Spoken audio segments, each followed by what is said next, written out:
let's proceed. We are about 10 minutes behind time, so let's see that if we can make up the time. The second session we're going to do, as you've seen, maybe I'll start by giving the structure of the conference. So we had the input from Pastor Okai in terms of the kind of African vision that Pastor Kalemule Kauma has of a sustainable church, and what that will look like, and what some of the churches are doing. And I think he gave some great examples from what they're doing in West Africa. I'm going to talk about what I'm calling our Vision 2025. Okay? It's a 5-year vision, and it's a number we've picked because 5 is a good number. It's also a number of grace. So we are picking that number because it just makes sense. We don't want too long, we don't want too short, we want a reasonable time. So I'm going to talk about what we mean by this Vision 2025. And as Pastor Emmanuel said, this is a vision that one person cannot do alone. Okay? It's a vision that we do together. Each one of us, wherever we are ministering, we need to be part of that, and that's what we're going to do. So what I'm going to try to do this morning is to help us achieve that. So as I said, the key objective of this conference is to start the journey together towards a healthy church by 2025. Now by 2025, I don't mean 31 December 2025. I mean 1 January 2025. That's when it will be 5 years. So the clock starts 1 January 2020, and it ends 31 December 2024. The morning of New Year's Day 2025, I want us to realize or to see some of the things that I want us to talk about today. A successful journey starts by knowing where you are. There is a mall in Pretoria called Medley. It's one of the biggest malls. It is a frustrating mall for me, because I never know where I am. So if I'm looking for a shop, I don't know where to go. Sometimes they put up these screens where you can go and you can say, okay, I'm looking for this. So even though it says you are here, I still can't figure out where this shop is that I'm supposed to go to, because of the way the layout is. So what I'm saying is we need to understand where we are before we can say that is the 2025 place we want to be. We must know where we are today in 2019. So the question I want to start by asking is, where are we? Okay? So this is the sign that you find on the map that says you are here. So I want us first to understand we are here, and we are going to go there. And then to go there, this is how we're going to go there. Okay? So I want us to first understand that. So where are we? So I'll give you a little short history of our church. Pastor Emmanuel mentioned that the numbers around that time are debatable, and I'm not going to go into the debate about that. I picked a number. Okay? Around somewhere AD 29, Jesus Christ left 12 disciples that we had Pastor Emmanuel talking about, and they formed the church we have today, the Christian church. That's what we have. So it started around that time, then time passed. And as time passed, we got to 1933, and a man called Herbert W. Armstrong started a ministry, a radio ministry in Oregon, in the United States. Many of us, we have that history of the Worldwide Church of God. We started off as the Radio Church of God in Oregon.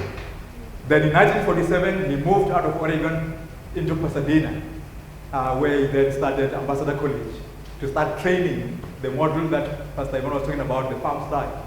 Mr. Armstrong realized that as more people started writing letters to him, hearing him on the radio and writing to him, he realized that I can't say this and look after these people by myself. I need other people. So he set up Ambassador College and started training other men to help him do that. That's how Ambassador College was started. And then on the 9th of March 1963, once again the dates may be debatable, but I get this from a reliable source, a man who was there on the 9th of March 1963 when they held their first church service in Johannesburg in Braamfontein. Okay? That is the date that I understand our church started in this country in 1963. And then, because the church, the Radio Church of God, started spreading outside of the United States, you can no longer call it a Radio Church of God, because now there are actually people in physical spaces in other places, and therefore they are no longer just radio. They are meeting in places. So he then changed the name from Radio Church of God to Worldwide Church of God in 1968, in June of that year. That happens to be the year I was born and the month I was born.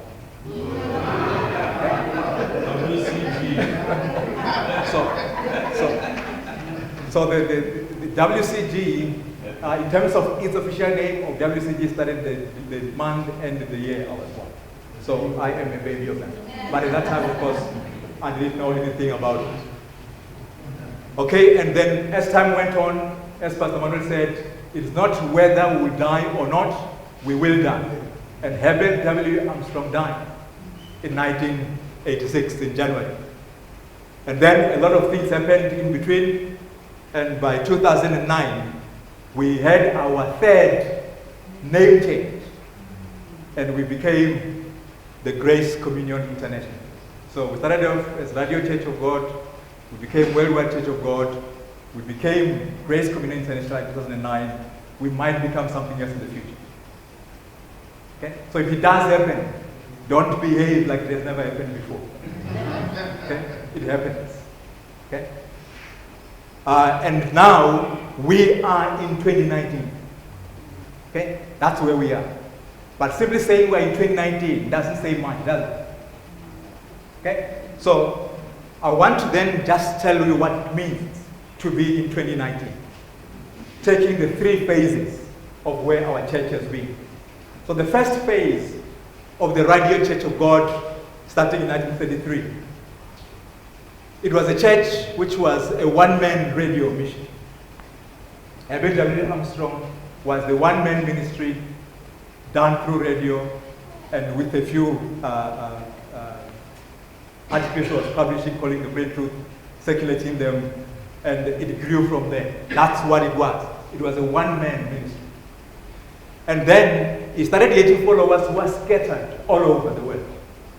So you'll find in South Africa, there will be one guy in Joburg, one guy in Cape Town, one guy in Nelspruit, one guy in Limpopo.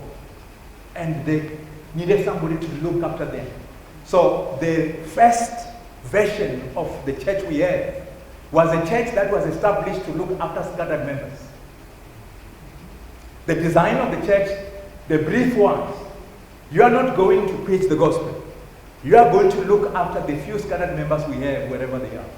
So when a man was sent to South Africa, his job was to come here and he will travel around country. He will have a visiting mission where you go to Cape Town, see 2 or 3 people, come to Joburg, see 5 people, go to Limpopo, see 1 person, and that's it. That's what the ministry was. And that ministry was to support the one man sitting in the United States. So this pastor's job was not to do mission. Theirs was to look after the scattered flock.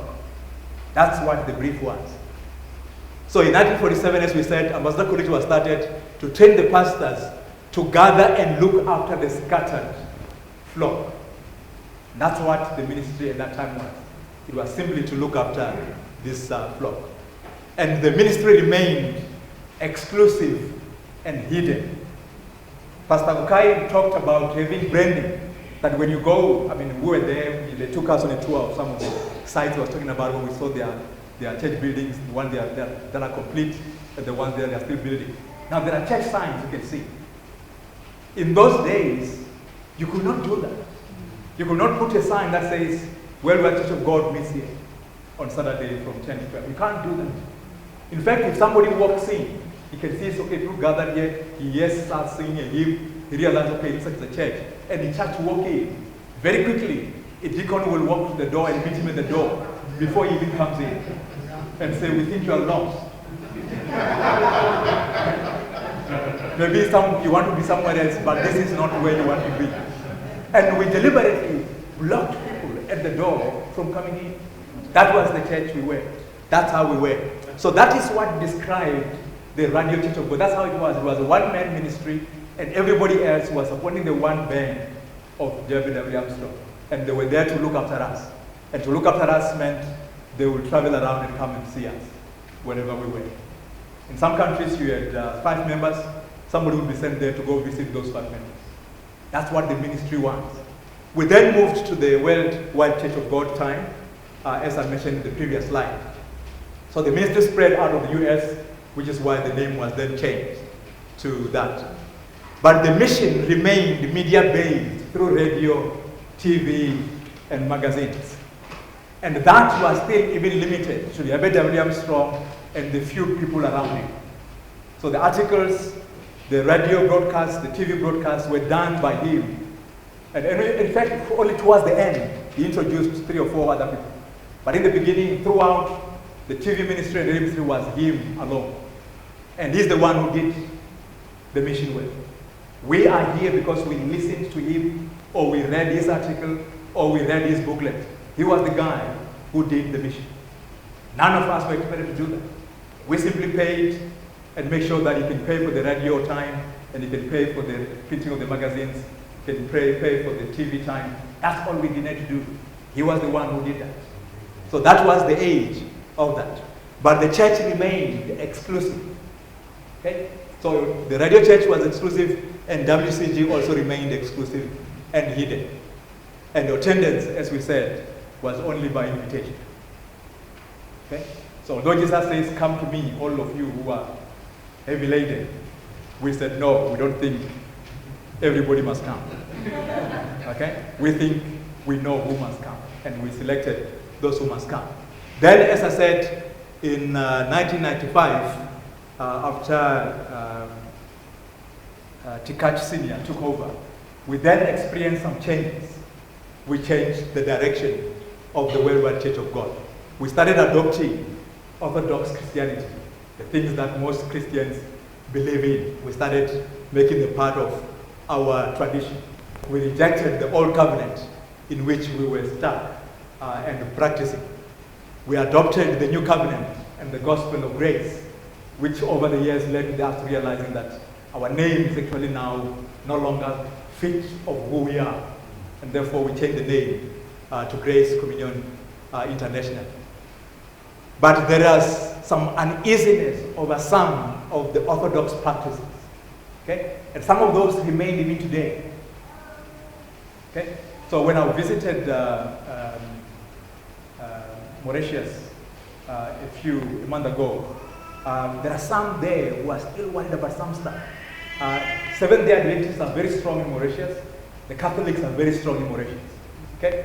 And so the members we have either come out of Catholicism or out of Seventh-day Adventism into where we are. And therefore, their reference points are those 2 places. So where we are now is very difficult for them to make sense of, because we are no longer Sabbatarians like Seventh-day Adventists, and we are not Catholics, but some of the things we do, they think they saw them someday years ago in the Catholic Church, and they're saying, what's going on? Yeah. So they are confused, and they have some uneasiness about some of those practices. And so we've left some members behind.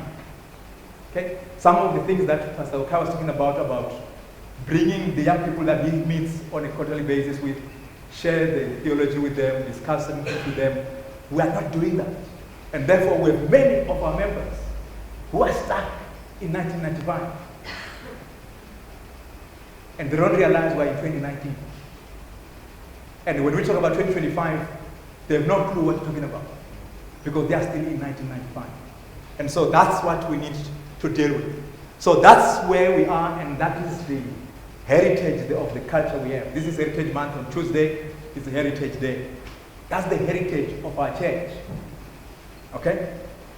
So, having looked at that history, where are we now? Okay? Because without understanding where we are now, we have no chance of knowing where we want to go. So I want to just describe for you in my own words. You can have your own ways of describing where I believe we are. I believe we are still a scattered membership. Many of you in the congregation that you're looking after, the members who come there, Probably all of them travel 20, 30, 40 kilometers to come to church every week. We're still a scattered church. Okay? That's where we are. We're still closed and inward focused community of believers.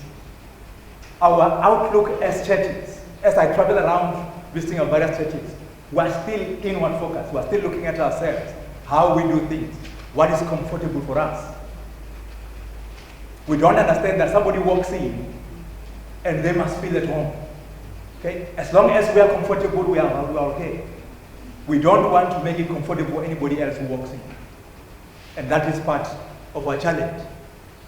We don't know how to deal with visitors. Because we come from that culture where visitors are blocked at the door. But now that we've opened the door, when they do come in, we don't know how to deal with them. We don't know how to handle them. So they come in and they go out. Sometimes nobody has even spoken to them because we are greeting each other because we know each other. So the guy we don't know, we don't even talk to. Or we get so excited that there's a new face and all of us want to talk to the guy. And he gets so crowded and scared that he doesn't come back. Okay. So we don't know how to deal with visitors in our churches. So we need to learn to understand this. That's one of the heritages we have. We don't know how to share the gospel one-to-one without print material or something else. That's why that guy goes to Pastor Emmanuel and say, there are people in this village who say I must come and help them, but I don't know where to start. Because we have not trained our people to say, you, wherever you go, you can share the gospel.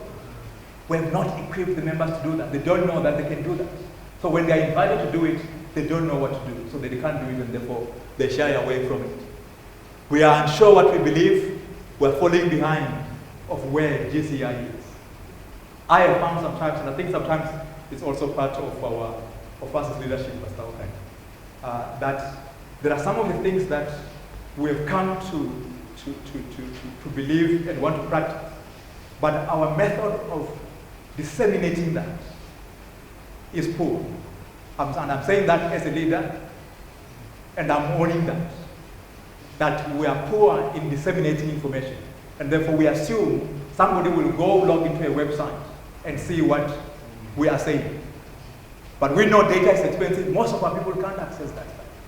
And therefore they don't know where we are. And we are not helping them to get to the point of being comfortable of where we are. We meet in rented, unbranded, anonymous homes. Where we currently meet, it's a sports club community center. When you pass there, you think you are passing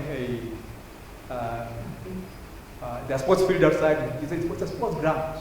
You don't expect church to be happening there. So even when somebody walks past and he sees cars parked outside on a Sunday morning, and the worst thing is, just next to us, as we meet, there is a soccer team that there's soccer matches next door. So when people see the cars parked at our church, they think people are there for the soccer game, not attending church. And so we are meeting in halls like that, which are unbranded. So that's why I like the idea from Pastor Okai's presentation about space, infrastructure. You need that. And it needs to be branded for people to know that there's a church that meets here.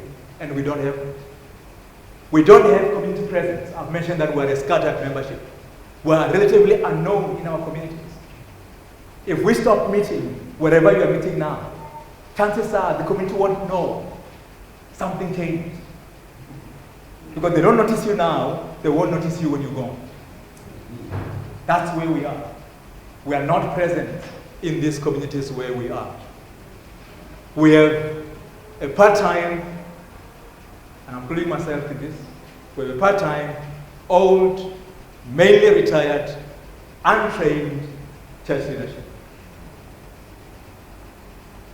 including myself.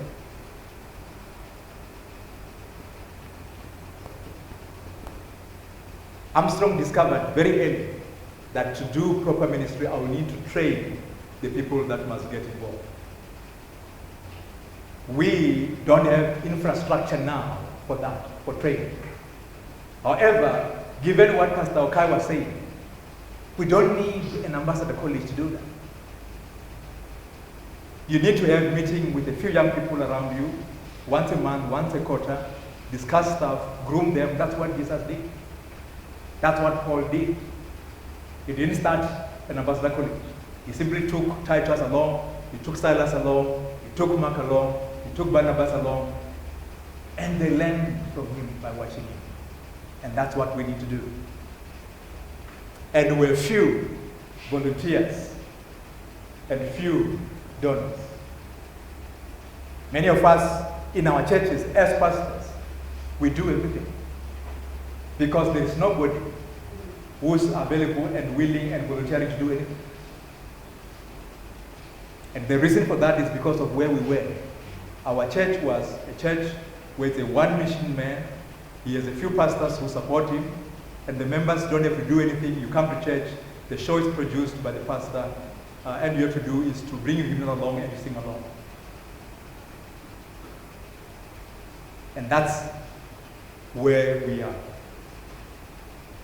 You can add to that list and make it long, but I thought I'll just describe our current state in that way. And I want to put it to you that where we are not a healthy church. We're a church that is not growing, and according to Pastor Okai's words, you're either growing or you die.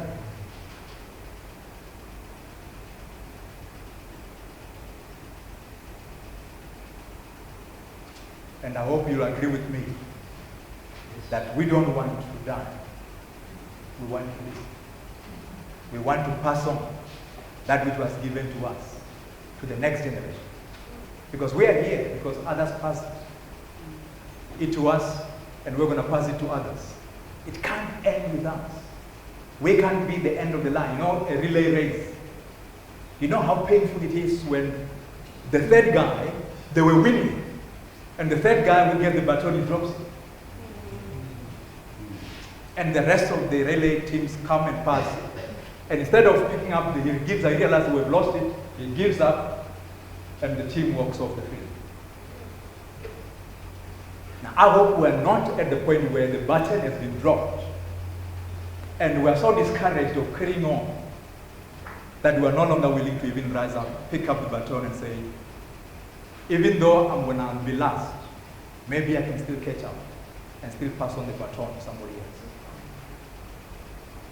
Last year, the leadership baton was formalized when Dr. Tikach Jr. gave it to Greg Williams. And I think that model is the model we need to implement at congregational level. We need to implement this model, the farm system that Pastor Oka talked about, where we start grooming and training those that will come after us. Because we are getting old. Okay? I'm one of the youngest, and it's not right. In the Old Testament, the age for priests was between 30 and 50. So if we were in the Old Covenant, I should be retired.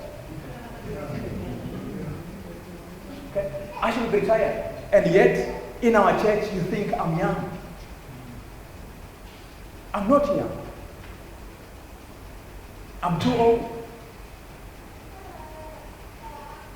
And that's what we need to understand. And I think that doesn't make us a healthy church.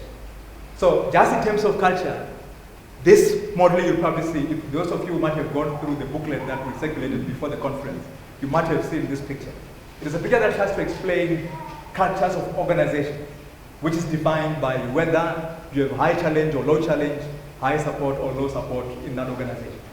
Now, I have mapped where we have been based on this theory.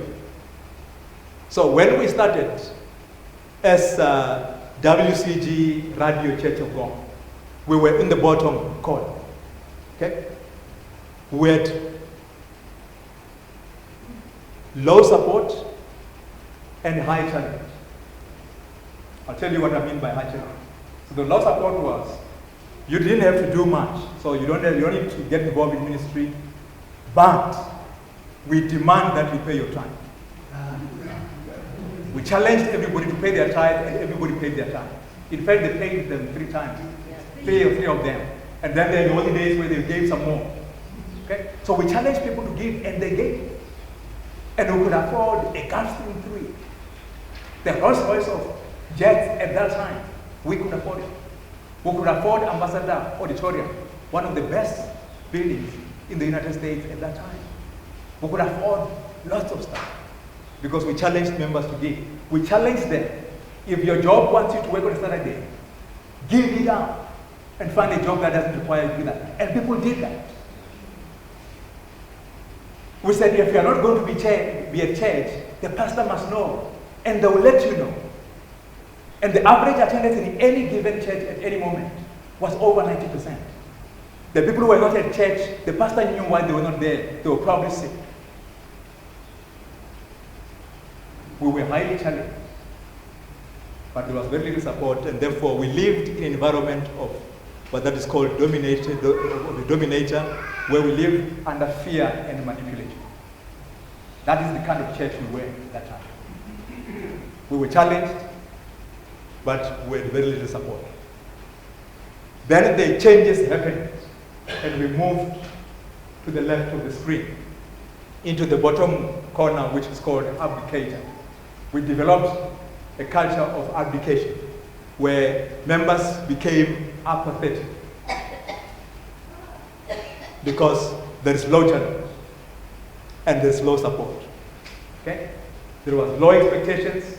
If you don't feel like coming to church, don't come to church. The pastor doesn't even ask you where you were, whether you're okay or not. He didn't even notice you were not there. That's where we ended up. We ended up with a environment of apathy and low expectations, where our members were not expected to do anything. Many of them today are not giving anything to the church. They don't make any offering at all.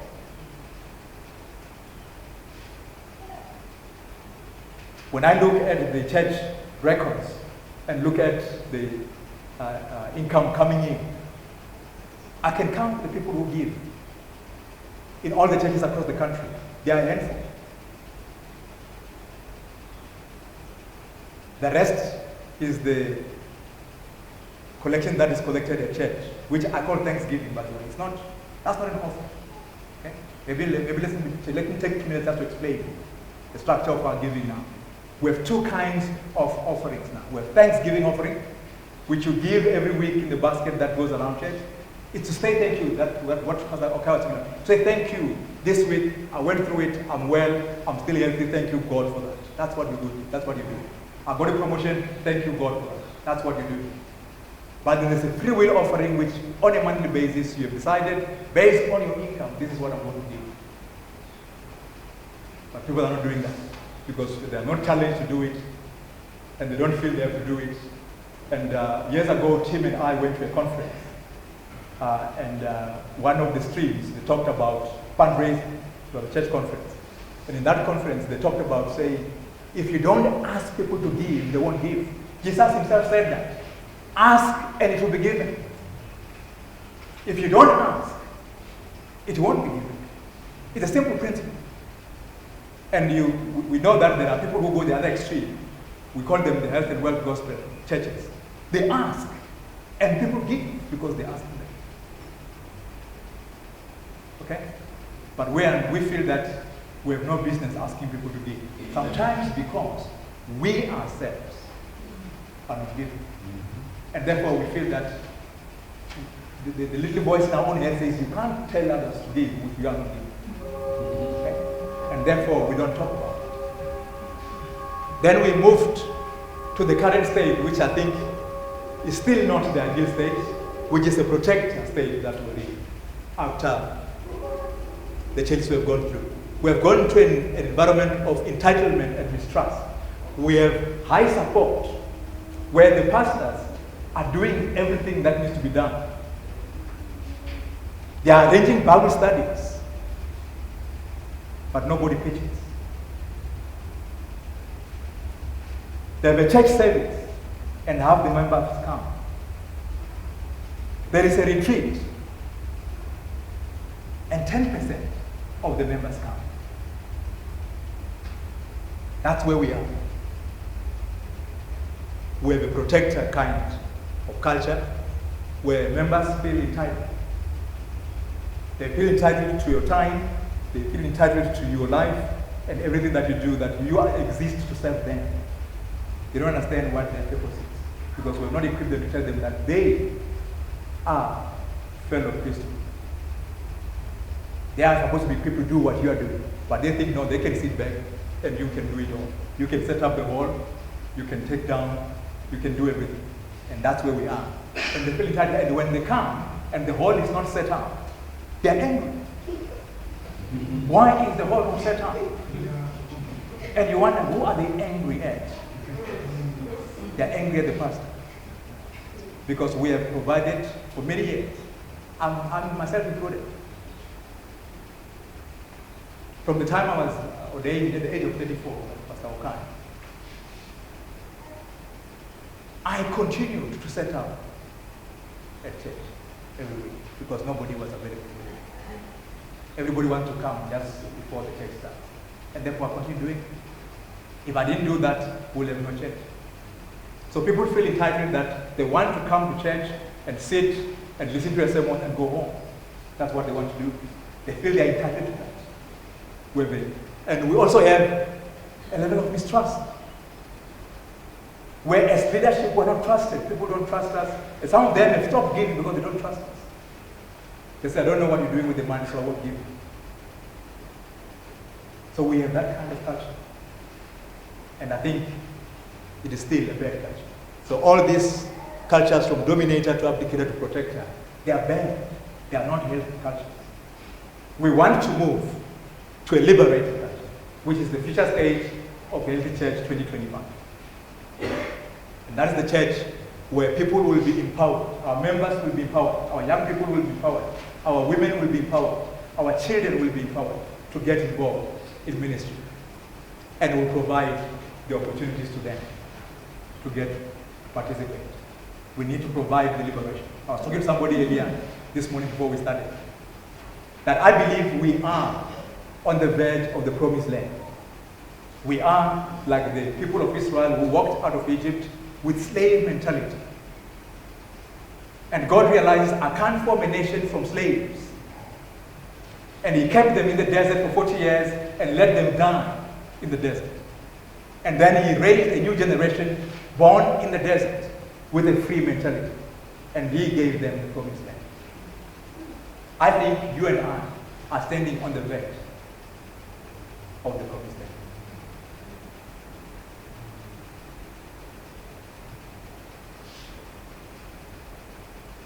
And that's the 2025 vision I see. So I want us to cut out the un in that way, so that we can become a healthy church by 1 January 2025. So I will now go to the future stage. So I've described the old stage. You're probably depressed now. You're feeling so bad that maybe I should just go home. Okay? Don't give up yet. We are on the verge of the promised land. Okay? Our vision is healthy church. Now, when I first heard this, when Greg said it the first time, said our vision is going to be healthy church. In my mind, I'll use the word I thought actually in my mind. You might think that at least a saying doesn't think like that. I thought, what is Greg smoking? What does healthy church mean as a vision? But I listened more and more as he spoke. And then I began to see. And I'm hoping by the time we finish this conference, if you were struggling with the idea of what healthy church means, that by the time we finish this conference, you see this vision of a healthy church in 2025. George Catch Sr., some of you might think, okay, Greg has come in, he's changing everything. This is not just Greg's idea. They both, as they learned, they started saying this, that we need a healthy church. George Catch Sr., as a junior, before when he was still the president, this is what he said. You can go read it in our website. He said, God's primary instrument for realizing our collective vision is a healthy local churches. He said, it's there, you can read it now. He said, as we look ahead, we see us becoming more and more a growing, loving community of congregations. Now, I started looking ahead, like Joe Chikacho was doing. And I started seeing us becoming more and more a growing, loving community of congregations that are dynamically living out God's mission in a broken world. I'm beginning to see that. When I look ahead, when I look to 2025, that's what I see. I see a church that is growing and becoming what God wanted it to be. Last year, Greg, in one of the Speaking of Lives, where he explained this thing of healthy church, he said, you will be hearing and reading a lot about healthy church in the months ahead. And he said, it is my personal prayer that this vision will become a reality. And I've joined Greg in that prayer.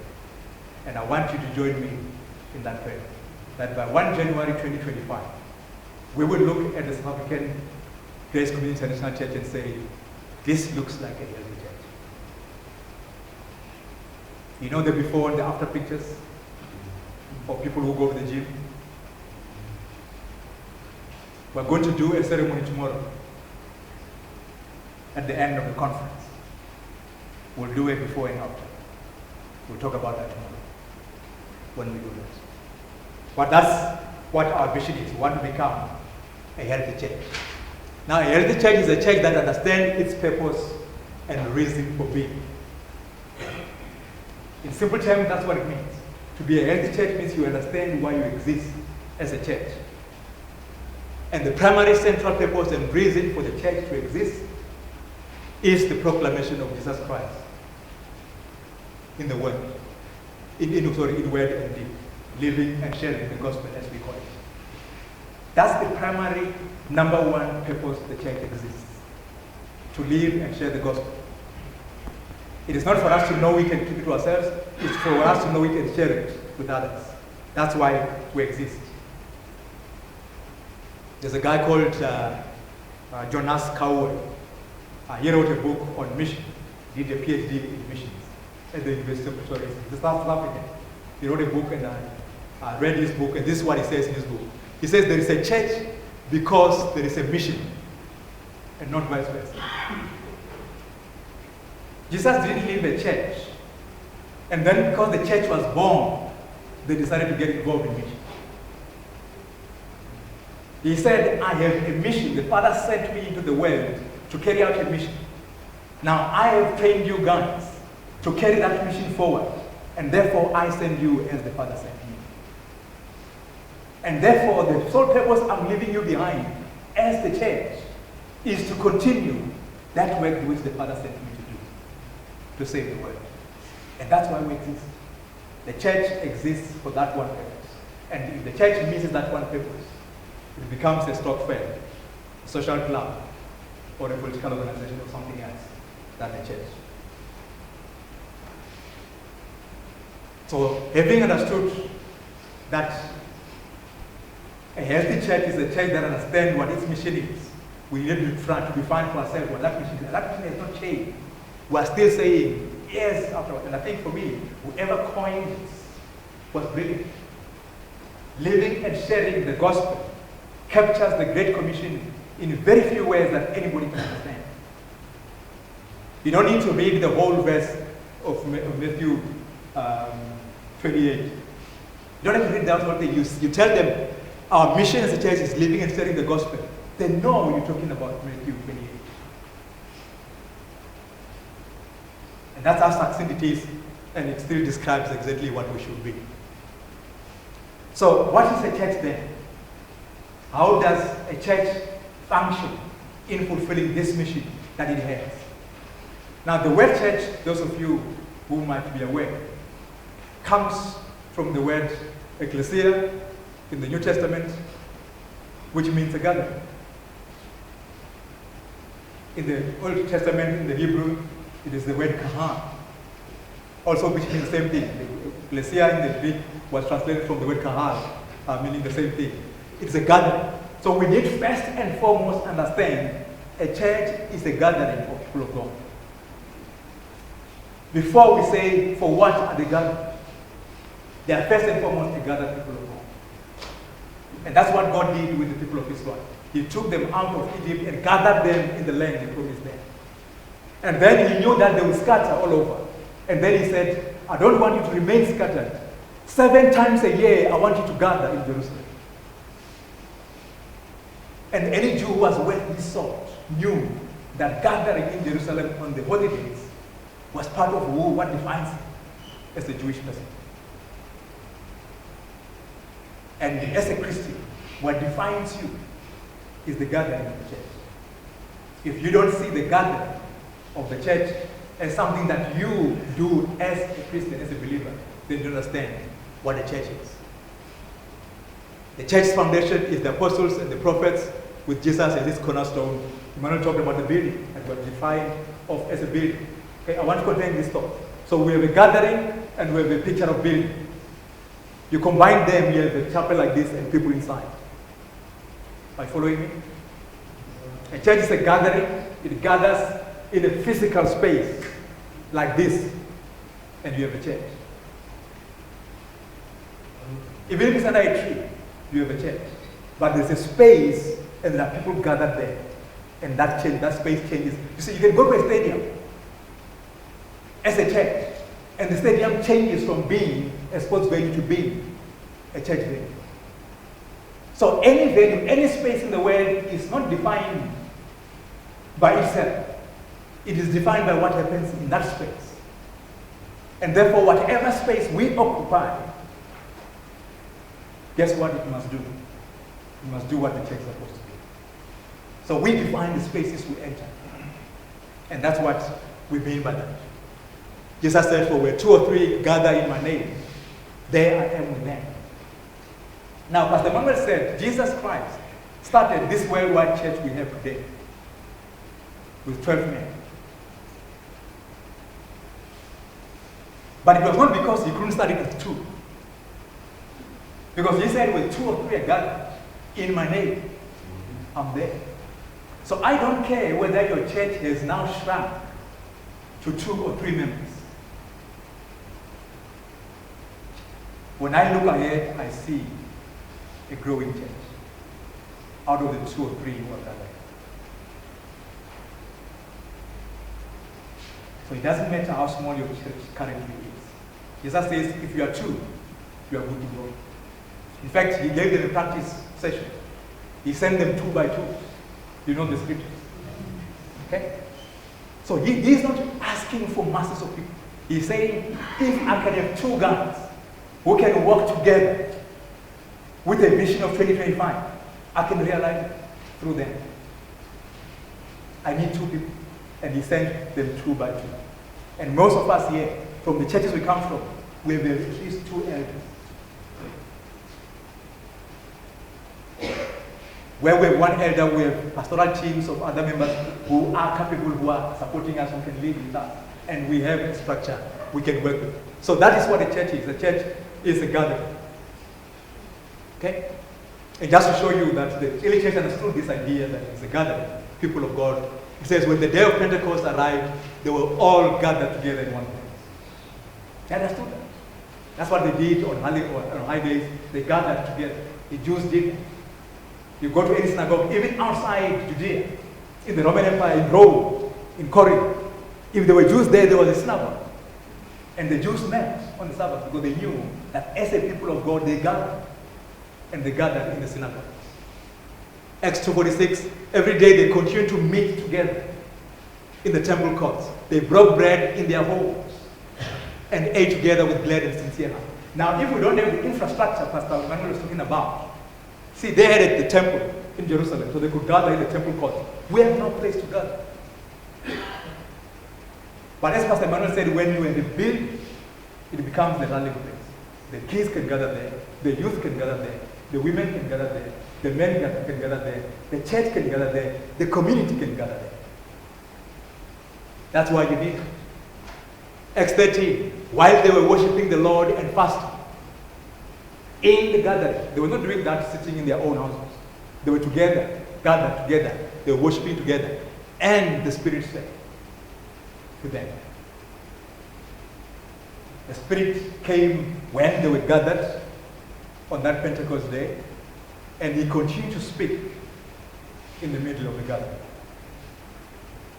He speaks in gatherings, not when you're alone by yourself. Because Jesus says, when two are gathered, I come there and we start talking. And he comes in the presence of the Spirit. On the next Sabbath, almost the whole city gathered to hear the word of the Lord. That's when Paul began going around. He went to the synagogue, they liked what they heard. They said next weekend, they invited all their other friends who were not on the synagogue that time. They say, there's a guy called Paul who's talking some new stuff we have never heard before. And they came and they listened to Paul. And many Jews turned to Christ. On the first day of the week, when we were gathered together to break bread, Paul talked with them, intending to depart the next day. So they were gathering all the time. And that's what the church does. It gathers.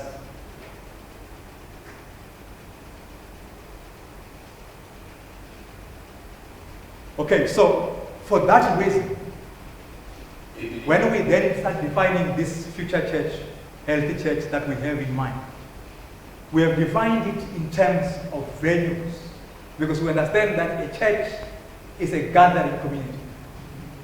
And therefore the word venue describes in what venues are we gathering and for what are we gathering.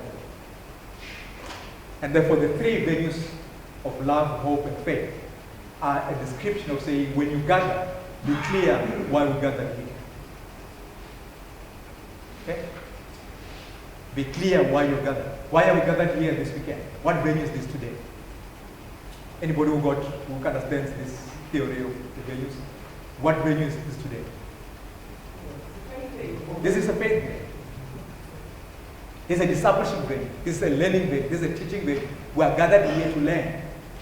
And we call it, so a pastor's conference, a Bible study, a care group in somebody's home, a brand. Years ago in WCG, after church, we would go to each other's homes, and without opening our Bible, we start talking about the things we're reading. That's a Bible study.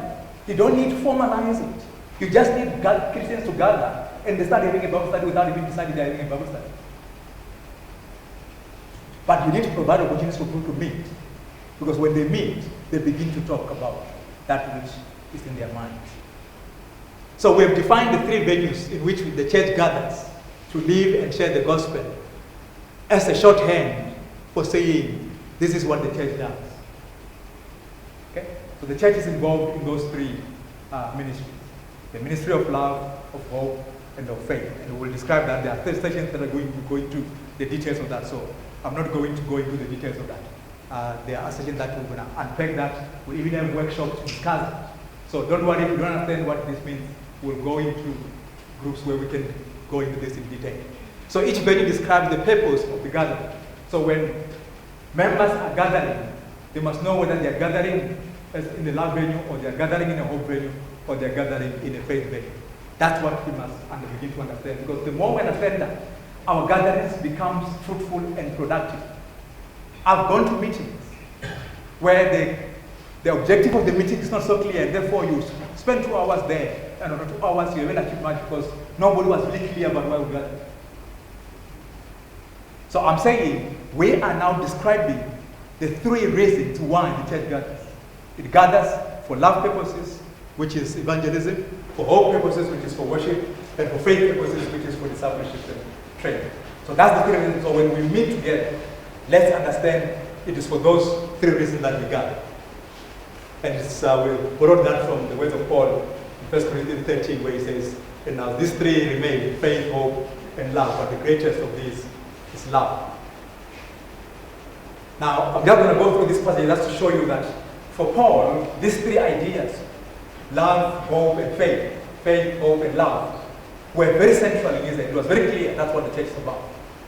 That's why he concludes this chapter in 1 Corinthians 13 to say, these 3 remain, but the greatest is love. Because all the time when he wrote to the churches, he talked about it. When he wrote to the church in Rome, this is what he said in Romans 5. He says, we have gained access by faith into this grace in which we now stand, and we boast in the hope of the glory of God, and hope does not put us to shame, because God's love has been poured out.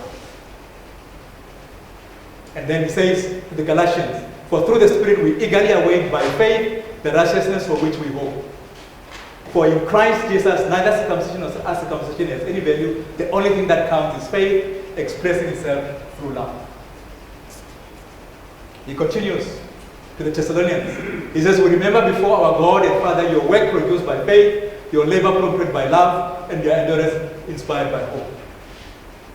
And then he says to the Colossians, because we have heard of your faith in Christ Jesus and of the love you have for all God's people, the faith and love that spring from the hope stored up for you. Okay. So these ideas were central in Paul's head, and therefore wherever Paul went, he was either teaching people, or he was worshiping with them, or he was spreading the gospel. That's what occupied Paul when he gathered with believers. So that's the structure then of this healthy vision. Okay? So it's a healthy vision, and a healthy church is the one that lives and shares the gospel in the love, hope, and faith values. The love venue is a witness, evangelism, outreach venue, which is the heart of the Father to the world. The love of God, that's what we share. So any gathering where we are gathered for the intention of reaching out to other people, it is a love venue. Now our church doesn't do so much love venues.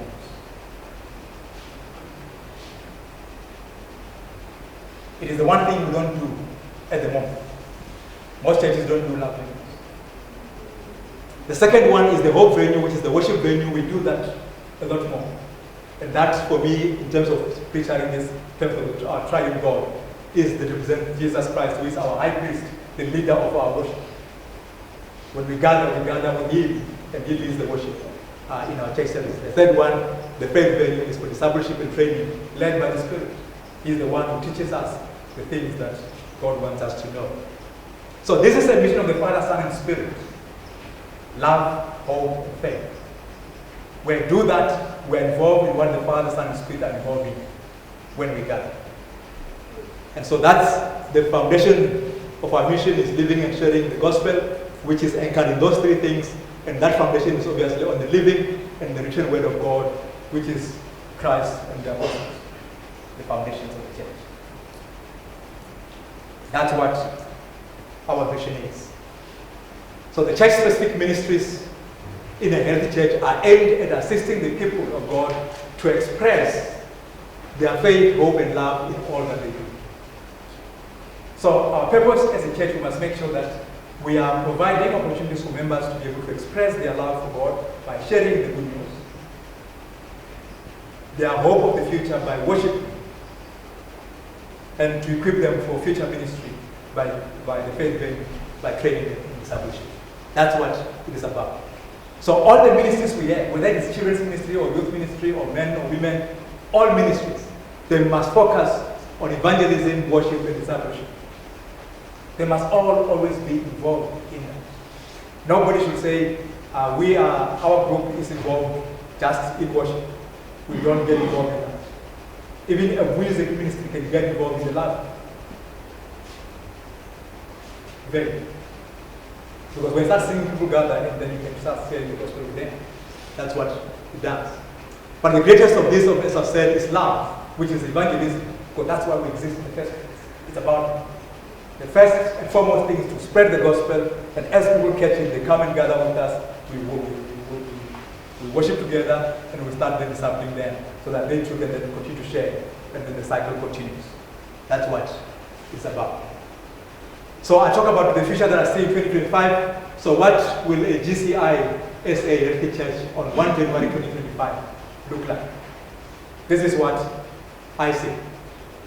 I see a visible and an active church in communities. So if by 2025 your local church is not visible and not known by the community, we've failed this vision. By 2025, we must be known within our communities that there is a GCI church which meets at number 5 Downing Street. If the community doesn't know that, we'll fail in this mission. I see more congregations with their own church buildings. We are not meeting in school halls. We are not meeting under trees. We are not meeting in garages. Because presence in the community might require a physical infrastructure like that. I see more volunteers in church. I see where Pastor Oka was talking about saying, you have so many people that one day say, okay, today we're going to give chance to this one.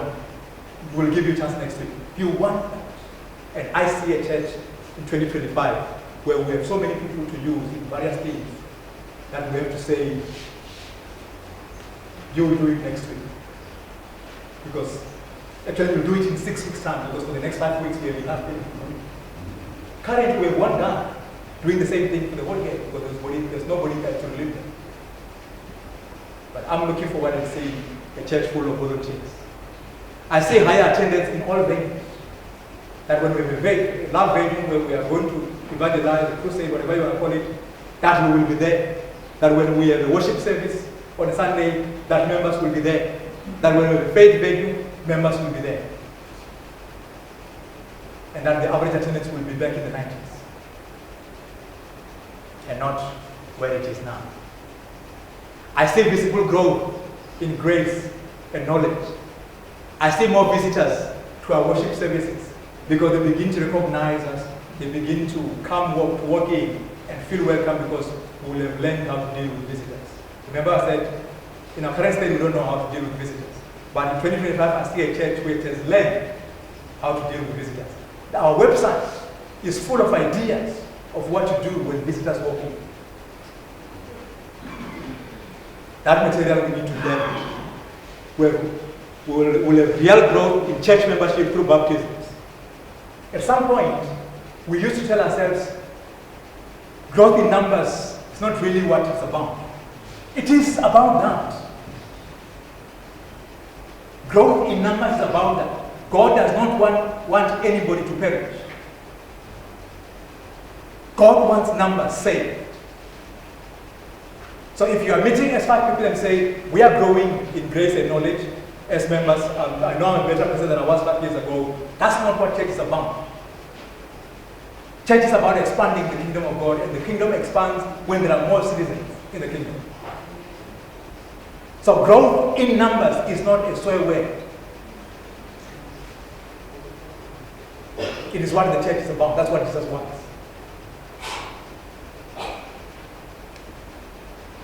The average offerings will move to 5 to 10%. Currently, they are sitting at about 1%.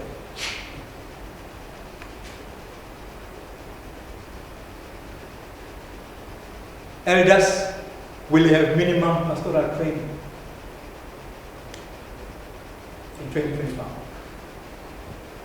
They will have the basics of what it means to look after a church which looks healthy.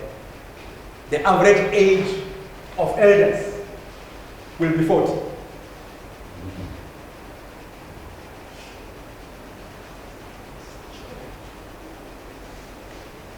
The current one is way over there. We need to bring that average down from what Pastor Okai was saying today. But some of you are saying, I know where I come from, I can't see this. Maybe you are smoking something. What you say, you see, I look forward, I can't see. Because where I am, I look around, I can't see. Now why do I say what I must say? How will this be? I've mentioned earlier that I believe we are the people who are on the threshold of the promised land. This is what God said to the people. The Lord your God will soon bring you into the land he sought to give you when he made a vow to your ancestors Abraham, Isaac, and Jacob. It is a land with large, prosperous cities that you did not build.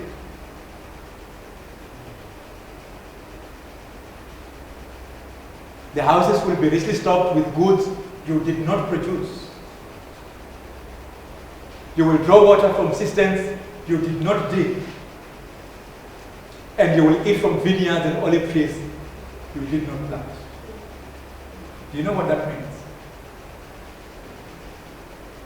What that means is that God is the #1 evangelist. All he wants from you and me is to gather the harvest.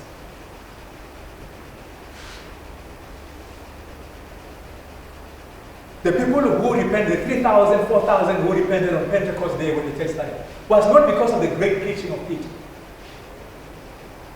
It was people who have listened to Jesus over 3 years. And when Peter gave the sermon that day, the Spirit spoke and 3,000 came to faith. Not because Peter preached that day, but because God had already been at work. And Peter discovered that when he got a vision that says, go to this place, there's a man called Cornelius, who is not even a Jew. He's one of mine. And Peter went there to gather the harvest.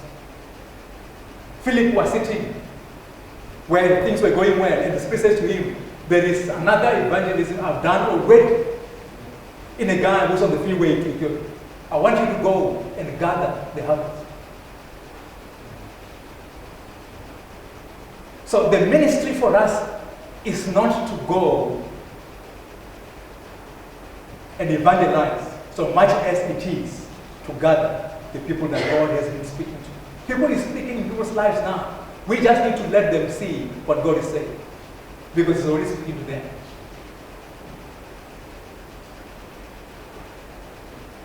When you go to a funeral and you are preaching at a funeral, there are people there God is speaking to, and they are waiting to hear you say. But most of us are afraid of gathering. By the way, we are afraid of gathering. We preach a sermon, and somebody is convicted, but we don't invite them. I probably said this before, I can't remember where I said it. I preached a sermon on Good Friday. There are some women who had come into our service that day. And it sounded like the sermon was so good that I was on the verge. She said she was sitting on the edge of her seat to come accept Jesus. But I didn't invite her.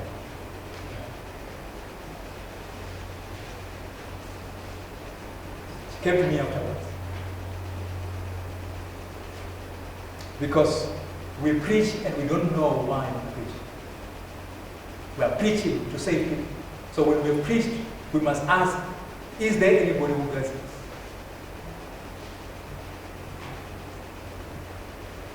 Like on Pentecost, they must say, what must we do then? And you must tell them what to do. Repent and be baptized. And if they are willing to be baptized that day, you baptize them that day. It is not a sad thing, it's not a bad thing to do. When somebody is ready to be baptized, baptize them. The early believers understood what baptism is. Therefore, when somebody came forward and said, I want to be baptized, I was baptized almost 2 years after I told the pastor I want to be baptized. 3 years. Okay.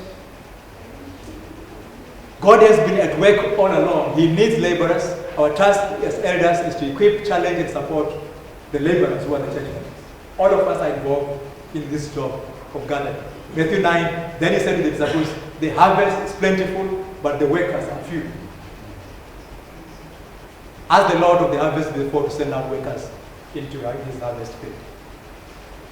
Luke 10, he told them the harvest is plentiful, but the workers are few. Ask the Lord of the harvest therefore to send out the workers in the harvest field. And then he goes and says something in verse 3.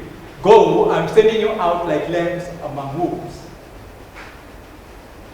So when I look into this future of 2025, I'm not naive. I know there are wolves out there.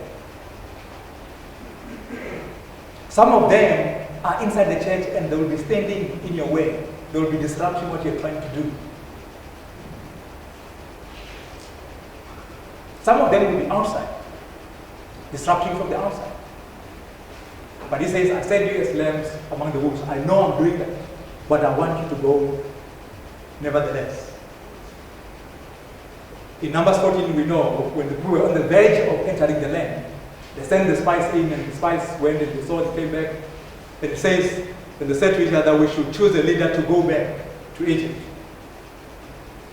Church was easier in the 90s and 80s. Maybe we must go back to the good old days that Pastor Okai was talking about. Our purpose must be to say, today is better than yesterday. Not, yesterday was better than today. But the people, the slave mentality of the Israelites was saying, let's choose somebody to lead us back to Egypt. Sadly, there are some who think that. They think Greg must lead us back to the past.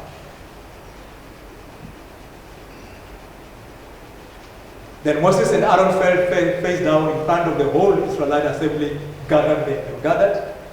And Joshua, son of Nun, and Caleb, son of Jephunneh, who were among those who had explored the land, tore their clothes and said to the entire Israelite assembly, the land we passed through and explored is exceedingly good. The GCI 2025 church I see is exceedingly healthy.